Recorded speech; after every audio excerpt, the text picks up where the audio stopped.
Alors, j'ai passé mon bac, j'ai passé un bac scientifique. Donc j'aimais beaucoup les matières scientifiques, mais après le bac, je me suis orientée pas vers une école d'ingénieur, mais vers des études en sciences humaines, plus précisément en sciences économiques.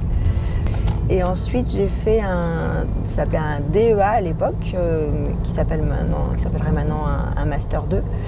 Ça s'appelait économie mathématiques et économétrie à l'université Paris 1, Panthéon-Sorbonne. Donc voilà, à l'époque de l'économie assez théorique. Et assez vite, j'ai voulu m'orienter vers des sujets qui avaient du sens pour moi, donc plus appliqués. Donc j'ai eu envie de faire de l'économie de l'environnement. J'hésitais avec économie du développement, concernant les pays en développement, ou économie de l'environnement. Et finalement, je me suis orientée vers l'économie de l'environnement parce que j'ai eu une opportunité de stage à l'époque au ministère de l'Environnement. Voilà.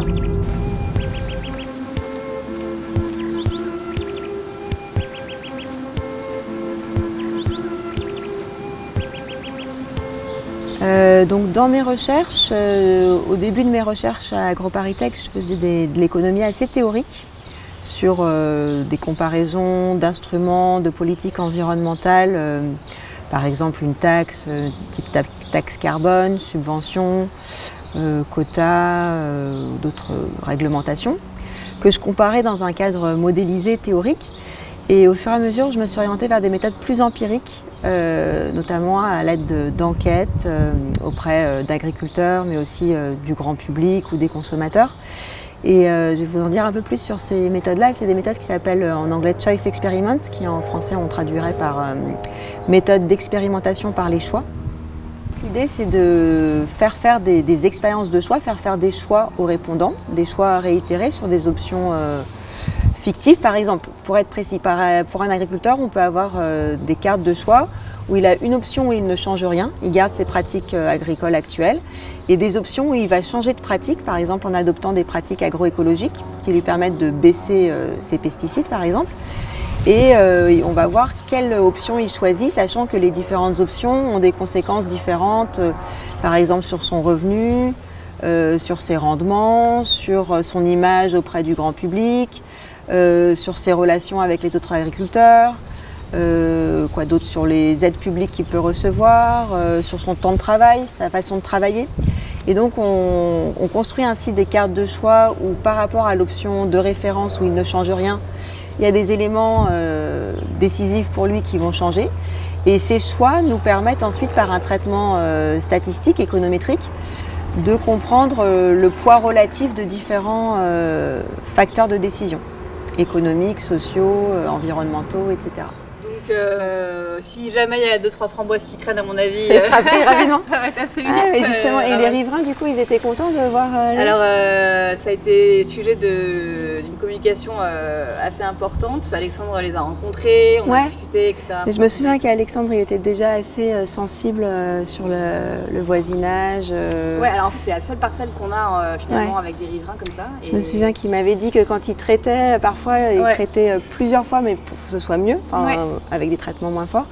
Et les gens le regardaient de travers parce qu'il passait plusieurs fois et que c'était pas forcément facile à gérer. Alors depuis, en fait, quand on a récupéré cette parcelle, c'était en 2015. Et en fait, ces enquêtes auprès d'agriculteurs permettent d'améliorer l'acceptabilité des politiques publiques, des politiques agro-environnementales, puisqu'on sait mieux quelles sont les attentes des agriculteurs, éventuellement leurs freins, leurs motivations, et on peut ainsi un petit peu adapter aux attentes des agriculteurs les politiques publiques. Les difficultés avec ces méthodes-là, c'est qu'il faut souvent avoir des échantillons assez grands, donc d'assez nombreux agriculteurs qui ont répondu à l'enquête, afin d'avoir un échantillon, afin d'avoir un traitement statistique et économétrique qui soit fiable. Et c'est souvent difficile de motiver les agriculteurs à répondre à ces enquêtes. Ils sont extrêmement sollicités, ils ont beaucoup de charges administratives. Et donc, c'est pas toujours facile d'obtenir des échantillons de taille élevée. Après, je pense que ce qu'il faudrait pour peut-être pour nous inciter à plus nous investir sur ce genre de questionnaire, c'est avoir un retour en fait. Et puis qu'on voit l'effet, qu'on voit la raison concrète pour laquelle on participe en fait. Ça, je comprends très bien. Nous d'ailleurs on voulait faire un atelier de restitution et c'est tombé au moment du Covid où on ne pouvait plus être en présentiel, donc on ne l'avait pas fait ce retour, mais c'est vrai qu'on a bien conscience, souvent les agriculteurs nous le disent, il faut qu'on ait un retour ensuite, ils veulent connaître les avancées. Oui, c'est ça.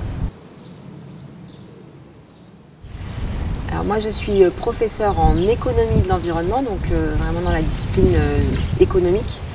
Et mes recherches sont relativement pluridisciplinaires. Je travaille avec des écologues, notamment des écologues de l'INRA de Dijon, en cadre de projets de recherche passés et à venir, mais également des agronomes et d'autres disciplines telles que des géographes ou sociologues. Donc c'est important de pouvoir prendre du recul par rapport à cette discipline pour appréhender toutes les facettes du problème. Et donc depuis quelques années maintenant, je collabore beaucoup avec des écologues. Je suis en train de travailler en ce moment sur des recherches auprès du grand public sur la biodiversité en milieu urbain et périurbain. Et également auprès des consommateurs pour comprendre, notamment en lien avec la réduction du glyphosate, comment les consommateurs accepteraient ou seraient en faveur d'une réduction du glyphosate en échange de hausse des prix des denrées alimentaires. Et donc on a aussi des enquêtes là-dessus sur lesquelles je pense poursuivre ensuite. Donc diversifier les publics enquêtés et sur des thématiques de biodiversité en milieu agricole et rural, passer également sur des problématiques de biodiversité en milieu urbain et périurbain.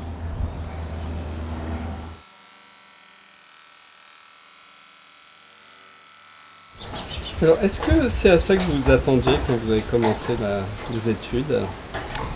Alors honnêtement, j'ai commencé avec un parcours universitaire assez théorique en économie. Et de plus en plus, j'ai eu envie de m'orienter vers des questions concrètes, utiles. Et donc j'étais ravie d'arriver à AgroParisTech et à l'INRAE. Et maintenant, je fais des choses vraiment très pluridisciplinaires, très appliquées, en contact avec des acteurs non académiques. Et c'est là que je trouve mon compte. Mais c'est vrai que je ne pensais pas du tout au départ, en commençant les sciences économiques, arriver à une telle pluridisciplinarité avec un petit peu de terrain et des questions vraiment concrètes. Donc, il y a eu une évolution à ce niveau-là dans le parcours.